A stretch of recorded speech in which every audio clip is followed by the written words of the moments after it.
Cara, eu vi esse comentário do Romário e me chamou bastante atenção. Presta sua atenção na fala dele. Rasgaria ontem. Acabou o jogo, eu iria no vestiário como presidente, ó. Legal, muito obrigado. Tchau, foda-se, entra na justiça e vamos ver o que vai dar. Não tem como o Ancelotti continuar sendo treinador da seleção brasileira depois desse fiasco, dessa vergonha que ele fez ontem. Eu falei isso pra vocês dos três programas anteriores. E eu estou aqui reafirmando. Isso não existe. Alguma coisa tem que mudar. Não pode, porra. Vocês viram que o Romário falou que se ele fosse ali o presidente da CBF, ele demitia o Ancelotti na hora, rasgaria o contrato dele e mandaria ele rever o direito dele na justiça. Eu acredito que o Romário não está totalmente errado. Grande parte da culpa da eliminação da seleção brasileira de forma precoce e a pior campanha da história da seleção em Copas do Mundo está sim ligada à figura do Ancelotti e à sua comissão técnica e à estratégia traçada por eles. E eu acredito que antes mesmo disso a seleção brasileira já estava fadada a esse fracasso. É só observarmos como foi o ciclo da seleção. Quantos técnicos com modelos de jogo e ideias de jogo diferentes tivemos? No final das contas, fomos para a Copa do Mundo com um técnico que tem uma ideia, um modelo de jogo de ser de fato mais reativo. E quando ele faz essa ideia de jogo prevalecer dentro do campo, o torcedor fica sem entender. Mas ué, ele já faz isso há muito tempo, porque os brasileiros não estão entendendo que o Ancelotti poderia fazer isso. E o porquê que eu falo que a fala do Romário em si não está totalmente errada, se eu tô criticando também aqui essa troca de técnicos o tempo todo. Porque se existe um momento para a seleção brasileira trocar de técnico, teria que ser agora. O Ancelotti teve seu contrato renovado até 2030 e deve ter uma multa rescisória altíssima. Mas tendo em vista tudo que aconteceu na seleção brasileira e a forma no qual foi o jogo diante da Noruega, se tem um momento para demitir o Ancelotti seria agora. Porque você poderia trazer um técnico com a ideia de jogo que encaixa mais com o que é a seleção brasileira historicamente, um DNA um pouco mais ofensivo, mais dominador. E você daria pelo menos 4 anos para esse técnico trabalhar. Se você manter o Ancelotti agora e, por exemplo, você demitir ele daqui a 2 anos, você vai ter perdido 2 anos de um ciclo que você poderia estar montando. E eu acredito que isso pode acontecer, não está descartado. Por exemplo, a seleção brasileira perde 2 amistosos. Se começa a perder jogos nas eliminatórias, a pressão será muito grande. Ainda mais se a seleção brasileira não jogar da forma que o torcedor brasileiro se identifique. O termômetro para se o técnico continua ou não é muitos resultados, o que acontece dentro de campo, mas também o que o torcedor está querendo para que aconteça dentro de campo. Então é um risco você manter o Ancelotti nesse momento, também é arriscado tirar, mas se você tirar ele e trazer um técnico com a ideia de jogo que a torcida brasileira se identifique mais, pode ser que seja o caminho agora, e não você esperar 2 anos para você demitir. Então esse é um ponto que o Romário trouxe, que assim é importante a gente destacar.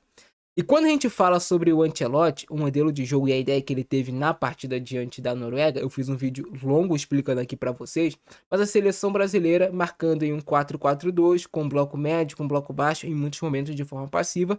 E se você pegar os dados de posse de bola, a seleção brasileira teve uma posse de bola pífia diante da Noruega.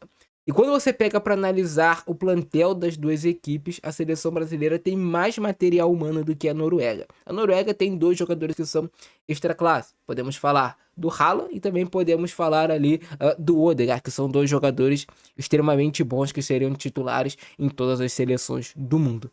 Mas tirando esses 2 caras, a seleção da Noruega não tem lá grandes jogadores assim. Até tem alguns bons talentos, mas a seleção brasileira tem em quantidade maior. Eu acredito que dependendo do técnico, se fosse outro treinador, poderíamos ter sim passado de fase com um modelo de jogo mais dominante, com a seleção brasileira um pouco mais ofensiva.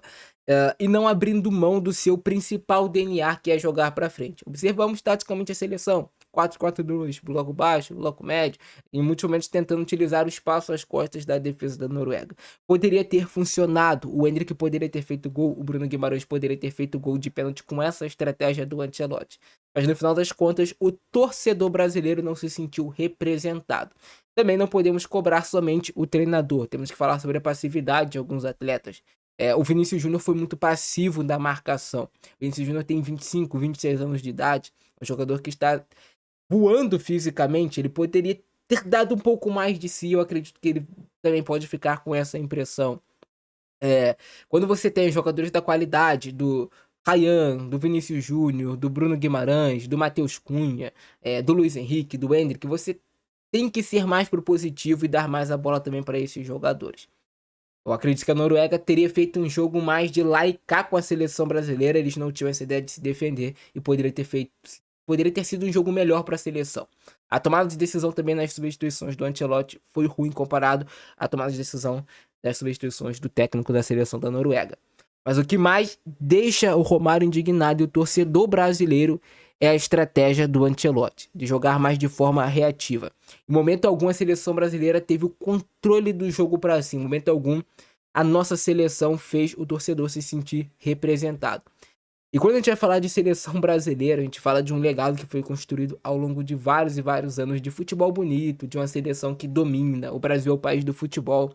Tanto que, cara, eu não sei se eu vou conseguir passar o vídeo pra vocês, mas lá em Bangladesh tinha, assim, milhares de pessoas. O país lá torce pela seleção brasileira, até mais do que os brasileiros, por conta da admiração que nós fizemos eles ter pelo nosso futebol, por ser a seleção que mais tem Copas do Mundo. E com certeza, quando eles viram a seleção brasileira jogando atrás contra a Noruega, eu acredito que para eles ficou também uma decepção grande, não só para eles, mas para outras pessoas. Não é uma decisão fácil, mas dependendo das opções que você tenha no mercado e das condições que você tenha, talvez esse seja o melhor momento, a melhor janela para você demitir o Ancelotti. Se não, é você manter ele de fato até o final. Vai até o final com o modelo de jogo e com a ideia que ele vai propor para a seleção brasileira. E não cobre que ele faça algo diferente ou tente interferir no trabalho dele. Dê a tranquilidade para ele trabalhar. Mas já que decidiu continuar, permanecer com o Ancelotti, que vai até a Copa de 2030. Vai até o fim do próximo ciclo. Dando errado ou não. Essa é a minha opinião. Eu quero saber aí embaixo também a opinião de vocês. Gostou do vídeo? Se inscreve no canal, compartilha. Eu fico nessa. Abração do Francesco, é nóis. Fui.